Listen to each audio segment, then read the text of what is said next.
Statement. జాతీయ ఆదాయంను తొలిసారిగా అంచనా వేసిన ఆర్థికవేత్త దాదాబాయ్ నౌరోజీ. జాతీయ ఆదాయంను తొలిసారిగా శాస్త్రీయ పద్ధతిలో లెక్కించిన ఆర్థికవేత్త వికే.ఆర్.వి. రావు. స్వతంత్రం వచ్చిన తర్వాత జాతీయ ఆదాయంను లెక్కించినది జాతీయ ఆదాయ కమిటీ. సరి అయిన సమాధానాన్ని గుర్తించండి. కింద ఆప్షన్స్ ఉన్నాయి, చూసుకోండి ఒకసారి.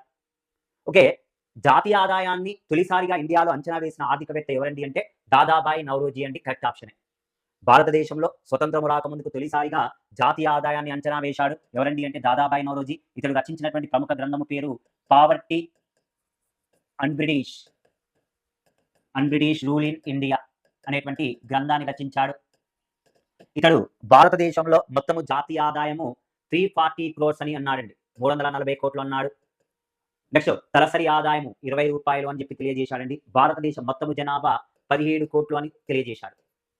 ఓకే, జాతీయ ఆదాయాన్ని తొలిసారిగా అంచనా వేసిన ఆర్థికవేత్త ఎవరండి అంటే దాదాబాయ్ నౌరోజీ. తొలిసారిగా శాస్త్రీయ పద్ధతిని ఉపయోగించింది ఎవరని ఇచ్చాడు. శాస్త్రీయ పద్ధతి వికే.ఆర్.వి. రావు. వికే.ఆర్.వి. రావు మీన్స్ విజేంద్ర కస్తూరి రంగ వరద రాజారావు. విజేంద్ర కస్తూరి రంగ వరద రాజారావు అండి. కరెక్ట్ ఆప్షన్ అండి. 1931-32 ఆర్థిక సంవత్సరాల్లో బ్రిటిషర్స్ ఇండియన్ నేషనల్ ఇన్కమ్ అనేటువంటి గ్రంథాన్ని రచించాడు. ఈ గ్రంథంలో జాతీయ ఆదాయాన్ని తొలిసారిగా శాస్త్రీయ పద్ధతిలో లెక్కించాడు. ఇంతకుముందు చెప్పుకున్నాము, తొలిసారిగా లెక్కించింది ఎవరండి అంటే దాదాబాయ్ నౌరోజీ. కానీ సైంటిఫిక్ గా ఎక్కడ కూడా ఇవ్వలేదండి. శాస్త్రీయ పద్ధతి ఎక్కడ కూడా ఉపయోగించలేదు. కాకపోతే శాస్త్రీయ పద్ధతిలో లెక్కించింది తొలిసారిగా ఎవరండి అంటే వికే.ఆర్.వి. రావు అండి. ఎలా లెక్కించాడు? ఇతడు జాతీయ ఆదాయాన్ని 2 రంగాలుగా, ఉత్పత్తి రంగము మరియు కార్పొరేట్ రంగంగా, ఉత్పత్తి రంగము కార్పొరేట్ రంగంగా 2 రకాలుగా విభజించాడు.